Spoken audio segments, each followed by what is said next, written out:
오늘 말씀의 제목은 바람처럼 불처럼 성령을 체험하라 라는 제목으로 말씀을 준비했습니다. 벌써 세 번째 주일을 맞이하였습니다. 오늘 주님 앞에 나와 예배드리고 또 말씀 앞에 서는 우리 모든 성도님들에게 성령께서 주시는 권능과 축복이 함께 하시기를 축복합니다. 드디어 오순절이 이르러 오순절 마가의 다락방에 성령께서 임재하셨습니다. 오순절이란 유월절 이후 50일이 되는 이스라엘 유대인들의 절기를 말합니다. 예수님은 부활하신 후에 40일 동안 제자들과 함께 하셨습니다. 하나님 나라의 일을 말씀하시고 그리고 제자들이 보는 앞에서 하늘로 승천하시어 열흘이 지난 시점, 이 시점이 바로 오순절 성령 강림이 있었던 날입니다. 이 열흘이라는 시간 동안 제자들은 세 가지의 일을 하였습니다. 첫째는 예루살렘을 떠나지 말고 아버지의 약속하신 것을 기다리라는 주님의 말씀에 순종하였습니다. 그리고 둘째는 평소에 잘 모이던 마가의 다락방에 모여서 전심을 다하여 이들이 오로지 기도에 힘썼습니다. 그리고 셋째는 기도 중에 성령님께서 베드로에게 감동을 주셔서 그가 일어나서 가룟 유다를 대신하여 그 사도의 빈 자리, 그 한 자리를 세우는 그 역할을 하는데 그 결과로 기도하며 제비 뽑아 선택된 사람이 바로 마띠아였습니다. 이 날이 바로 오순절 날이었다는 것이죠. 성경에는 오순절 날이 이미 이르매라고 시작합니다. 여러분, 오순절이 시작되는 바로 그 시간이라는 뜻입니다. 여러분, 하나님은 언제나 정확한 때에 일하십니다.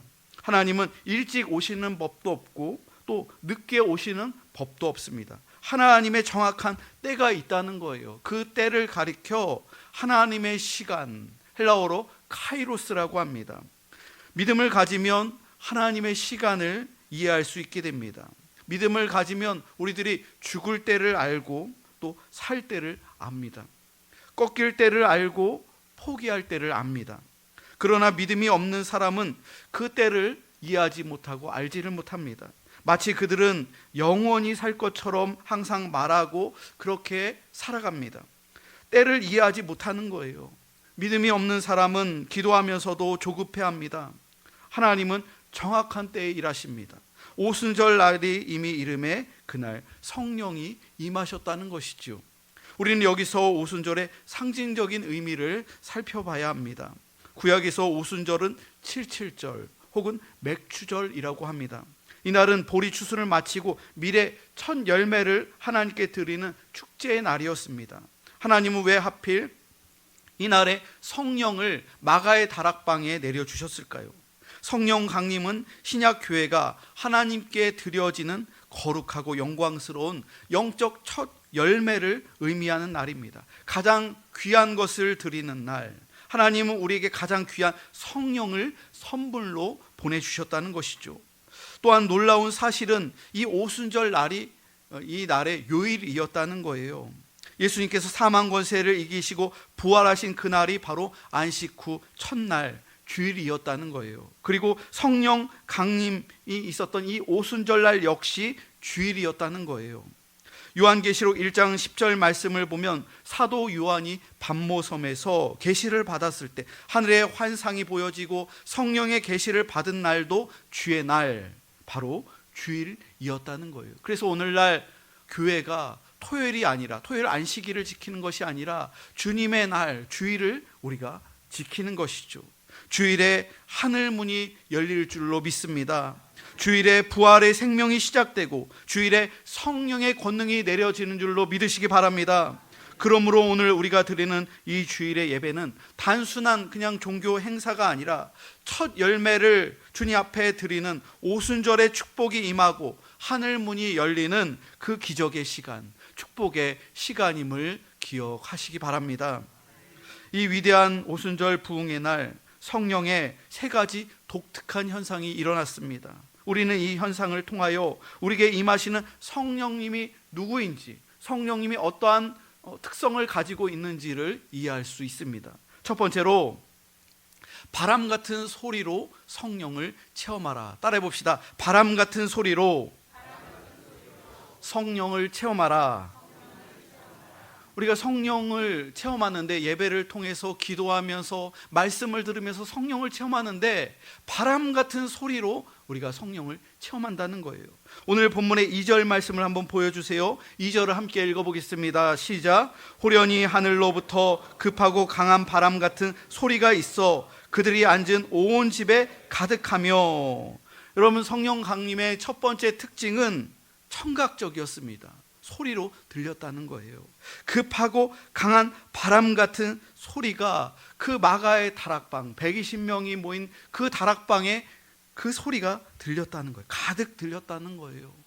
여러분, 성령의 소리는 바람 소리가 아닙니다. 오늘 보면 바람 같은 소리라고 했어요. 바람 소리가 아니라 바람 같은 소리였다는 거예요. 이것은 분명히 영적인 소리, 하늘에서 내려온 소리라는 거예요. 하나님의 음성이었다는 거예요. 급하고 강한 바람 같은 청각적인 소리를 그 자리에 있는 한두 사람만 들은 게 아니에요. 환청으로 몇몇 사람만 들은 게 아니에요. 그 자리에 모여서 기도하고 있었던 120명의 성도들, 단 한 사람도 빠짐없이 그 공간에 있었던 사람들이 다 그 하늘로부터 급하게 내려온 바람 같은 하나님의 음성을 청각적으로 들었다는 것이죠. 여러분, 바람은 하나님의 임재를 상징합니다. 바람을 히브리어로 루아흐라고 합니다. 루아흐. 그리고 헬라어로는 우리가 익히 들었는데 친숙한 푸뉴마, 성령을 의미하죠. 이 단어들 모두 바람이라는 뜻이 있고요, 성령님의 그 특성에 바람이라는 뜻이 있고, 동시에 성령님, 그리고 또 호흡이라는 뜻이 있습니다. 하나님의 호흡은 인간이 생명이 없고 호흡이 없었을 때 하나님의 바람을 우리에게 불어 넣으신 거예요. 창세기 2장 7절 말씀을 보면 하나님께서 흙을 빚어 사람의 육신을 만들었는데, 우리의 육신이 있는데 생명이 없는 거예요. 호흡이 없는 거예요. 하나님께서 마지막으로 어떻게 하셨습니까? 그 사람의 코에 후 하고 하나님의 생기, 하나님의 호흡을, 바람을 불어 넣으신 거예요. 그러자 그 하나님의 호흡을 받아들인 그 첫사람 아담이 어떻게 돼요? 그 육신이, 흙이 살아있는 생명이 되었느니라, 그렇게 나와 있잖아요. 생명, living soul, 살아있는 존재가 되었다는 거예요. 여러분, 우리가 호흡하는 것, 이 아기로 태어나서 엄마의 뱃속에서 처음 태어났을 때 아기가 호흡을 하죠. 그리고 나중에 하나님께서 주신 이 호흡, 이 우리들의 생명이 나중에는 하나님께서 부르실 때가 있는데, 하나님이 주신 그 호흡을 어떻게 해요? 나중에는 뱉는 거예요. 빠져나가는 거예요. 입과 코에서 빠져나가는 거예요. 그러면서 숨을 거두게 되는 거죠. 그 호흡, 그 안에 생명이 있는데 그 호흡이 나중에는 우리를 창조하신 창조자께로 가는 거예요. 그냥 사라지는 것이 아니라, 우리의 숨결이 그냥 바람이 되어서 그냥 없어지고 소멸되는 것이 아니라, 우리의 숨결이 바람을 타고 창조주 하나님께로 돌아간다는 것이죠. 여러분, 사람이 어떤 심장이 마비가 오거나 그래갖고 호흡이 멈췄을 때 사람들이 어떻게 해요? 응급처치를 할 때 심폐소생술을 해요. 그리고 그 사람의 입에 코를 막고 뭐를 불어넣어요? 바람을 불어넣는, 호흡을 불어넣는 거, 다시 숨쉬게 할 수 있도록. 여러분, 에스겔 골짜기에 그 에스겔서를 보면은 마른 뼈의 환상이 있는데, 거기에서도 하나님께서 그 마른 뼈, 생명 없는 그 군대, 그 수많은 군대의 마른 뼈에게 무엇을 합니까? 호흡을 불어넣으시는 거예요. 급한 강한 바람 같은 그 호흡이 그 뼈로 가득한 골짜기, 그 환상의 골짜기에 하나님의 생기의 호흡이 불어질 때 그 군대가 다 살아나게 되죠. 에스겔 37장 9절 말씀 한번 보여주세요. 여기에 보니까 생기야, 호흡이에요. 하나님의 호흡, 루아흐. 생기야, 사방에서부터 와서 이 죽음을 당한 자에게 불어서 살아나게 하라 하셨다 하라. 죽음 가운데 있었던 그 마른 뼈들이 하나님의 생기로 인하여 그 뼈들이 붙고 살이 생기고, 그리고 살아있는 존재들이 되었다는 것이죠. 이것이 성령의 역사입니다. 성령의 바람이 불어온 거예요. 성령의 바람은 그냥 바람이 아니라 하나님의 호흡이며 영입니다.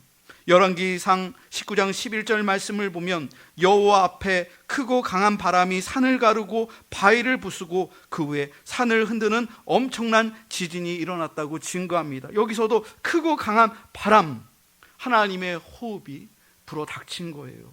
그 호흡이, 그 바람이 얼마나 세던지 산을 흔들어 놓고 지진이 일어나고 바위가 그 하나님의 강한 그 호흡에 의해서 바위가 산산조각 났다는 것이죠.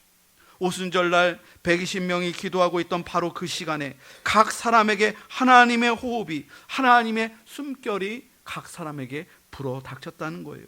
그 예배당이 급하고 강한 하나님의 소리에 영적 대지진이 일어났던 것입니다. 여러분, 요즘의 날씨가 매우 춥죠. 그래서 추우면은 영하 10도 이하, 체감 온도는 더 밑으로 떨어집니다. 요즘같이 이렇게 추운 날 다 문을 잘 닫아야지, 문을 활짝 열어놓으면 그냥 그 차가운 바람이 확 들어와요.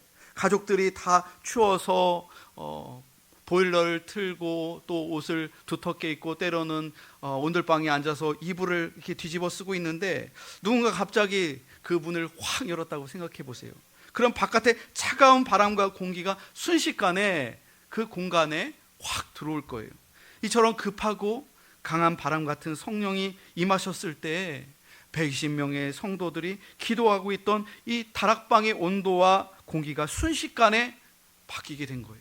낡은 공기와 사람들의 채취들이 모두 사라지고 새로운 공기와 새로운 바람과 새로운 숨결, 새 생명으로 그 방 안이 가득 차게 된 사건이 바로 오순절 마가의 다락방의 사건이었다는 것입니다. 여러분, 하나님이 영이 임할 때, 하나님의 호흡이 불어닥치면 예배당의 공기부터 달라지는 거예요. 예배당의 분위기가 달라지는 거예요. 성령 충만한 교회는 예배당에 들어갈 때부터 느껴집니다. 예배가 시작될 때부터 느껴지는 거예요. 성령의 기름을 부음 받은 설교를 통해서 성령 충만을 성도들이 받을 수가 있는 거예요. 하나님의 영이 움직이면, 그리스도의 영이 움직이면, 그분의 숨결과 호흡이 불어오면 우리가 모인 우리 공부교회 예배당이 새 생명의 기운으로 가득 차게 되는 줄로 믿으시기 바랍니다. 정체되어 있던 우리의 영혼이 살아나고 냉랭했던 우리의 가슴이 뜨거운 숨결로 바뀌게 된다는 거예요. 이 시간 우리 예배당에 가득한 하나님의 호흡을 여러분 느끼고 계십니까? 이 거룩한 바람 소리에 귀를 기울이시며 말씀으로 힘차게 일어나는 은혜가 우리 공부교회 성도들 각 사람에게 일어나기를 축복합니다.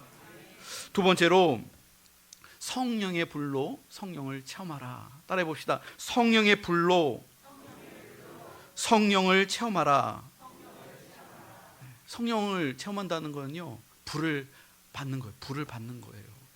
그래서 성령 충만하다, 불을 받았다, 이런 표현들 하잖아요. 가슴이 뜨거워지는 거예요. 머리가 뜨거워지는 거예요. 그래서 도저히 그냥 가만히 있지를 못하는 거예요. 성령 충만 받으면은 냉랭하지 않습니다. 신앙생활이 오래 했어도 냉랭한 사람들이 있어요. 굉장히 이성적이고 차가운 사람들이 있어요. 그래서 신앙생활이 그냥 머리에서만 끝나는 분들이 있어요. 그런데 그 냉랭했던 가슴과 차가운 이성에 불이 떨어지면은 그냥 가만히 있을 수가 없는 거예요. 주님을 위해서 봉사하고 사명 감당하고 그런 분들은 그냥 굳이 목회자가 말하지 않아도 나가서 전도합니다. 그리고 주님을 위해서 내가 해야 할 일이 뭘까를 막 뜨겁기 때문에, 가슴이 뜨겁기 때문에 그냥 찾아 나서는 것이죠. 3절 말씀을 한번 보여주세요. 3절 말씀을 함께 읽어보겠습니다. 시작. 마치 불의 혀처럼 갈라지는 것들이 그들에게 보여 각 사람 위에 하나씩 임하여 있더니. 두 번째 현상은, 성령의 현상은 시각적이었다는 거예요. 눈에 보여졌다는 거예요. 처음에는 청각으로 들려졌다는 것이죠. 두 번째 현상은 불 같은 불의 혀처럼 갈라지는 것이 우리의 시각으로 보여졌다는 것입니다. 성령님이 불의 혀처럼 갈라지는 모습, 그리고 그 공간에 있었던 120명의 사람들에게 각 사람 위에 임했다는 거예요. 불이 타오르는 것을 보면 마치 불이 막 타잖아요. 그러면 사람의 그 혀처럼 혹은 뱀의 혀처럼 그렇게 막 춤을 추죠. 이런 현상이, 이 불의 혀처럼 갈라지는 이 성령의 불길이 한 사람에게만 혹은 몇몇 사람에게만 임한 것이 아니라 그 불길이 번진 거예요. 그래서 각 사람 거기에 있었던 사람 한 사람도 빠짐없이 다 그 공간에 있었던 분들이 다 불을 받았다는 거예요. 여러분, 은혜 충만한 장소에 가서 우리가 뜨겁게 예배하고 기도하면요, 이 은혜가 전염되는 거예요. 전파되는 거예요. 불이, 옆 사람이 불을 받으면 그 옆에 있던 사람도 불을 받는 거예요. 그래서 우리가 뜨겁게 기도하고 기도원 가거나 혹은 수련회 가서 은혜 받는데, 집단적으로 은혜가 일어나면은 방언을 누군가 받았어요. 그럼 막 기도하면 옆 사람도 방언을 받고 뒤에 있는 사람도 방언을 받는 거예요. 뜨겁게 손을 붙잡고 막 기도하면은 그 뜨거움이 상대방에게 막 전달이 되는 거예요. 그래서 합심기도 같이 붙잡고 기도하는 거예요. 저도 같이 이렇게 성도님들 신방하면서 기도하는데, 손을 붙잡고 어쩔 때는 기도하는데 그 제가 붙잡아서 기도해 준 분이 막 뜨거워지는 거예요. 막 뜨거워져 갖고 저랑 같이 하는데 막 저는 조금 온도를 낮췄는데 그분이 뜨거워지는 거예요. 막 그러면서 뜨겁게 기도하는데 그 제 잡은 손으로 그 뜨거움이 전파가 되니까 저도 모르게 그렇게 둘이 기도하는데 저에게서도 방언이 나오는 거예요. 방언이 뜨거워지는 거예요. 이 뜨거움이 전파되는 것이죠. 여러분, 그러한 자리에서는요, 조는 사람이 없어요. 한 사람도 졸지 않아요. 뜨거움이 뜨거워서 졸지를 않는다는 거예요. 여러분, 성경에 보면 불은 하나님의 임재와 거룩함을 상징합니다. 출애굽기 3장에 보면 모세가 호렙산 떨기나무에 불이 붙은 것을 보았습니다. 모세는 이 불을 보고, 이 불은 하나님의 불이었는데 두 가지의 특징이 있었습니다. 하나는 그 불이 꺼지지 않는 거예요. 계속 이 떨기나무에서 불이 있는데 이 불이 꺼져야 되는데 오랜 시간 동안 이렇게 주의해도 이 불이 꺼지지 않는 거예요. 두 번째는 더 놀라운 것인데, 그 불이 계속 타고 있으면 그 작은 떨기나무가, 사막의 광야에 있는 떨기나무가 그냥 순식간에 재가 되어야 되는데, 그 떨기나무도 작은 떨기나무인데 불은 계속 타고 있는데 떨기나무가 재가 안 되는, 그대로 그 현상이 유지되는 거예요. 하나님의 불이기 때문에 꺼지지도 않고 또 나무가 타서 재가 되지 않는 거예요. 이 특이한 현상을 목격하면서 모세가 양을 치고 있다가 양을 안전한 곳으로 와서 이 놀라운 광경을 보기에 다시 왔어요. 몸을 돌이켜서 다시 왔을 때 그 불타는 떨기나무 가운데서 하나님의 음성을 듣죠. 모세야, 모세야, 이곳에 가까이 오지 말아라. 내가 선 곳은 거룩한 땅이니 내 발에서 신을 벗으라. 그때 모세가 불을 받고 소명을 받은 것이죠. 하나님의 불, 성령의 불을 받은 거예요. 열왕기상 18장 말씀을 보면 엘리야가 450명의 바알 선지자와 갈멜산에서 대결할 때 하늘에서 성령의 불이 내려왔습니다. 3년 반 동안 비가 오지 않았던 이 문제를 가지고 누가 참 신인지 누가 참 하나님인지를 증명하기 위해 갈멜산에서 그 우상 숭배자들과 대결을 펼칠 때 엘리야가 하나님께 기도했습니다. 여호와여, 내게 응답하옵소서. 이렇게 기도할 때 하늘에서 불이 떨어진 거예요. 열왕기상 18장 38절 말씀을 보면, 이에 여호와의 불이 내려서 번제물과 나무와 돌과 흙을 태우고 또 도랑의 물을 핥은지라. 여러분, 하나님의 불은 예수 그리스도에게서도 나타납니다. 누가복음 3장 16절 말씀을 보면, 세례 요한이 나는 물로 당신들에게 세례를 베풀거니와 내 뒤에 오시는 이는 성령과 불로 세례를 베푸실 것이요, 이렇게 증언하였습니다. 성령님은 영원히 사라지지 않는 불이요 타지 않는 불입니다. 성령님은 정결케 하는 불이요 능력을 주시는 불이요 모든 것들을 변화시킬 수 있는 하나님의 불임을 믿으시기 바랍니다. 여러분, 구약 시대에는 모세나 엘리야와 같은 소수의 특별한 사람들에게만 그 하나님의 불이 임했습니다. 사사들이나 특별한 소수에게만 성령의 불이 임했다는 거예요. 그러나 오순절날 이후 신약 시대에 이 마가의 다락방에 모였던 이 사건 이후에 모든 믿는 자에게 불이 임하게 되는 거예요.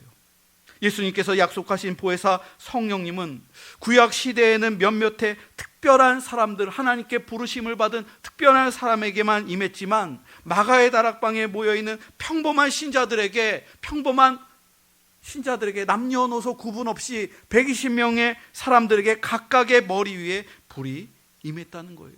그러므로 이 마가의 다락방 오순절 사건 이후에 성령께서 우리에게 주님께서 약속하셨기 때문에 누구든지 믿음으로 말씀을 듣고 예배하고 기도하면 우리 각 사람이 이제는 성령을 받을 수 있다는 것입니다. 불을 받을 수 있다는 거예요. 성령의 불을 우리 성도들도 각각 받아야 됩니다. 직분자 몇 명만 받는 게 아니에요. 교회 목사만 받는 게 아니에요. 장로님만 받는 게 아니에요. 모든 성도들이 성령의 불을 받아야 됩니다.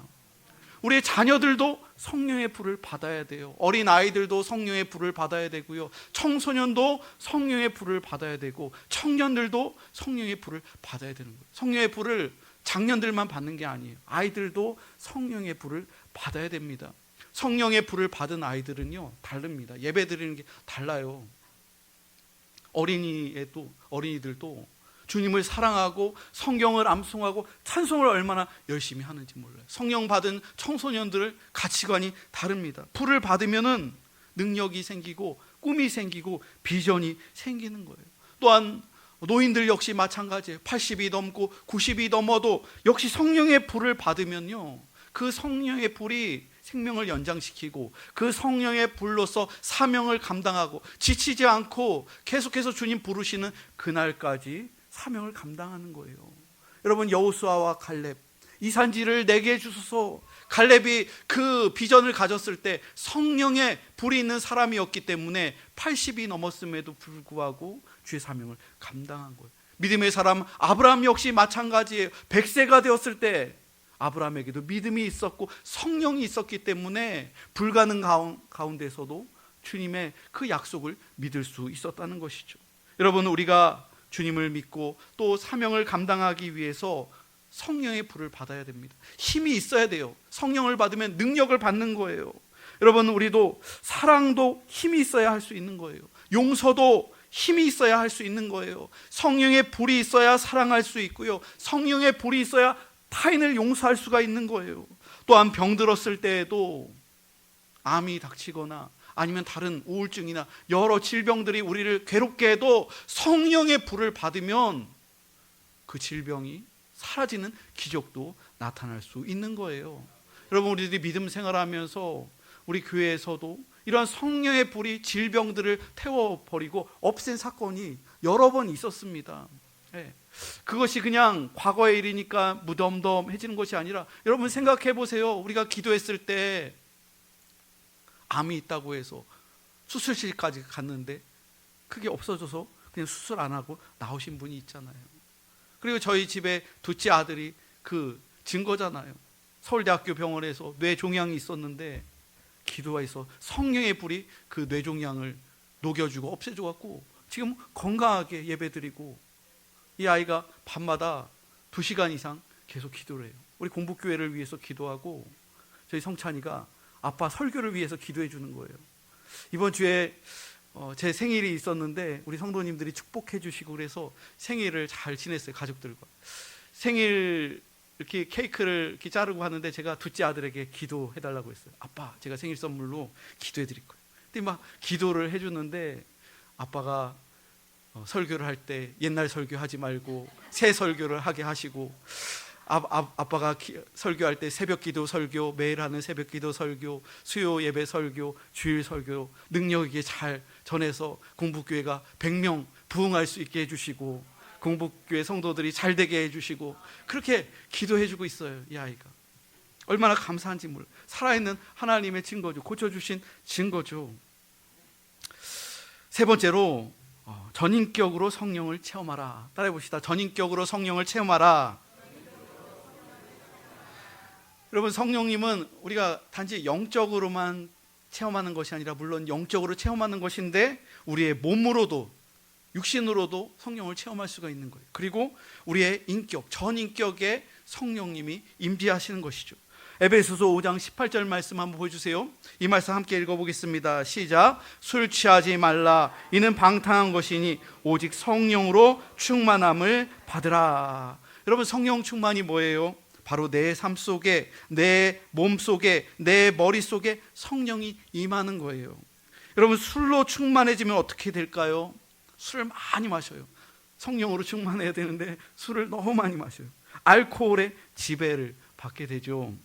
내 전인격이 술의 지배를 받는 거예요. 그래서 생각이 이상해지고 감정도 막 흥분이 되고 또 내 몸도 술의 지배를 받아서 정상적으로 똑바로 걷지 못하고 막 비틀비틀을 하고, 그러면은 이 술을 마시면 생각도 평상시 같지 않고 또 감정도 막 왔다 갔다 하고 또 평상시에 하지 않던 행동들을 술의 지배를 받게 되니까 그렇게 행동하는 거예요. 정신이 몽롱해지고 혀가 꼬이고 몸은 비틀거리고 아무 데서나 자꾸 막 옷을 벗으려고 하고 또 아무 데서나 방이 아닌데 방이라고 생각하고 그냥 길에서 누워서 잠을 자기도 하는, 내 전인격이 술의 지배를 받아서 그런 거죠. 4절 말씀을 보니까 그들이 다 성령의 충만함을 받고 성령이 말하게 하심을 따라 다른 언어들로 말하기를 시작하니라. 성령을 받아서 방언의 역사가 나타나죠. 이 방언은 다음 주에 제가 설교를 준비할 건데, 이 방언은 다른 사람들이, 외국인들이 들을 수 있는 그 언어, 외국인 방언, 여러 각국의 나라 사람들이 왔는데 이 120명의 성도들이 각자가 굉장히 많은 나라에서 왔는데 그들의 언어로 기도하는 이 외국어 방언, 그들이 들으면서 놀라는 거죠. 저 사람들은 학문을 배운 사람들이 아닌데, 저 사람들은 언어를 배운 적이 없는데 어떻게 정확하게 자기네들의 모국어로 기도를 할 수 있을까? 놀라운 현상이 나타나죠. 여러분, 성령 충만은 전인격적인 체험입니다. 성령에 의해 나의 전인격이 지배를 받는 거예요. 성도가 성령으로 충만해지면 하나님이 원하시는 생각을 하게 되는 거예요. 하나님이 원하시는 말을 내가 하고 하나님이 원하시는 행동을 내가 하는 거예요. 내가 무엇을 생각하느냐가 바로 나입니다. 여러분이 누구의 지배를 받고 있느냐가 바로 여러분의 생각이 지금 어떠한지를 말해주는 거예요. 사탄 마귀의 지배를 받고 있다면 여러분 지금 굉장히 조급하고 불안하고 초조하고 의심이 들 겁니다. 하지만 성령의 지배를 받고 있으면 상상할 수 없는 기쁨과 감사와 평안이 여러분들의 생각과 언어와 그리고 여러분 몸속의 피와 세포 하나하나가 살아서 움직이는 것을 느끼게 될 수 있습니다. 여러분, 사랑하는 사람들은요, 서로 사랑하면 온몸의 세포가 막 이렇게 활성화가 되고 살아나는 거예요. 죽었던 세포들도 다시 이렇게 살아나는 역사가 일어나는 거예요. 그러나 사랑이 없는 사람은 온몸이 다 점점 무거워지고 세포들이 죽는 거예요. 그 인생이 우울해지고 비참하다고 느껴질 거예요. 사랑하지 못해서, 성령 받지 못해서 병이 들 수 있다는 거예요. 여러분, 성령 충만을 받으면 내 전인격이 변화됩니다. 먼저 내 생각이 하나님의 거룩한 생각으로 바뀌게 됩니다. 우리의 입술이 기도하게 될 것입니다. 찬양하게 될 것입니다. 우리의 일상의 언어가 거룩하게 변화될 것입니다. 감사가 충만하게 될 것입니다. 우리의 행동은 자연스럽게 성령으로 충만하게 되어 순종하는 삶, 말씀을 실천하는 삶으로 이어지게 될 것입니다. 말씀의 결론을 맺겠습니다. 사랑하는 성도 여러분, 오늘 우리는 오순절에 임하신 성령의 역동적인 역사를 살펴보았습니다. 하나님은 정확한 때에 일하십니다. 오순절 날이 이미 이르매 그날 하늘 문이 열리는 주일에 성령이 임하셨습니다. 그렇다면 오늘 주일 예배를 드리는 우리에게 던져야 할 질문이 있습니다. 여러분, 숨을 쉬십시오. 호흡을 하십시오. 영적 무기력을 깨뜨리는 성령의 생기로 여러분 다시 일어나시기 바랍니다. 여러분, 그리고 태우십시오. 식어버린 가슴에 성령의 불로 인하여 나의 심장이 뛰고 나의 삶이 뜨겁게 불타오르는 그런 열정적인 삶을 살아가시길 바랍니다. 그리고 여러분, 주님 앞에 헌신하며 내어드리시길 바랍니다. 나의 생각과 말, 행동까지 나의 전인격을 성령의 통치 아래 온전히 내어드리시기를 바랍니다. 사랑하는 공복교회 성도 여러분, 오순절의 역사는 2000년 전의 기록이 아니라 오늘 이 자리에서 다시 시작되어야 할 우리의 사건인 줄로 믿으시기 바랍니다. 성령의 바람을 타고 나의 한계를 넘어 비상하십시오. 이번 한 주간 나의 전인격이 주님의 말씀에 순종하여서 사도행정적인 능력을 통하여 삶으로 증명하는 주님의 참된 증인이 다 되시길 주님의 이름으로 축원합니다. 생명을 주시려고